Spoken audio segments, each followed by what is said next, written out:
খাও সুলতান। এত ছোট গরু বেচতে পারবেন? ব্যস্ত তো হইবই, তাহলে সাদের কাজটা কেমনি শেষ করবো?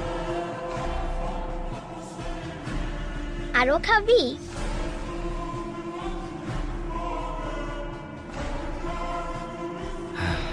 বাজান, তুমি সুলতানরে নিয়ে কই যাও? তোমার জন্যে ঈদের জামা আনতে শহরে যাই।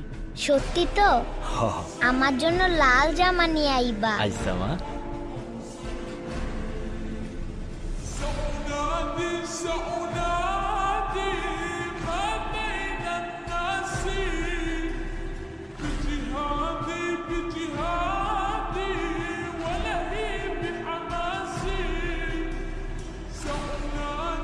ভাই এইটাই না ছোট গরু ছোট পিকাবে।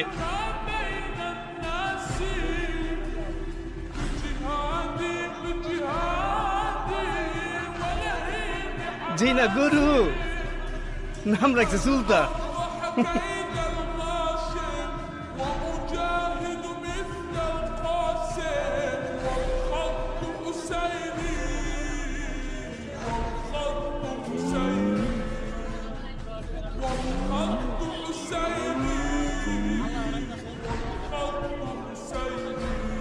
বাহ, গরুটা তো অনেক কিউট। এটা আপনার? হ মা, ওর নাম সুলতান। ওই হাসান সাহেব আসছে। হাটের বড় গরুটা কোন দিকে?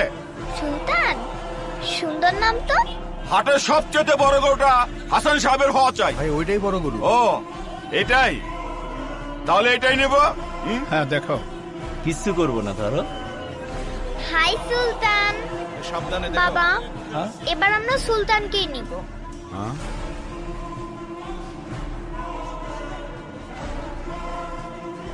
লিসা মামনি, এটা তো অনেক ছোট গরু। বাবা, কোরবানির পশু কি সবচেয়ে বড়ই হতে হয়? ছোট বড় তো বিষয় না, পছন্দের পশু কোরবানি দেওয়াই তো আসল কোরবানি, তাই না? হ্যাঁ তাই তো মামুনি। এত ছোট গরু নিয়ে মহল্লায় ঢুকলে পরে মান ইজ্জত কিছুই থাকবো না। বস ওইদিকে। থামো চান মিয়া। আমার মেয়ের মুখের হাসিটা দেখেছো? তাই আমি ঠিক করেছি ওই সুলতানই হবে আমাদের এবারের ঈদের একমাত্র কোরবানির গরু। কি বলো মামুনি?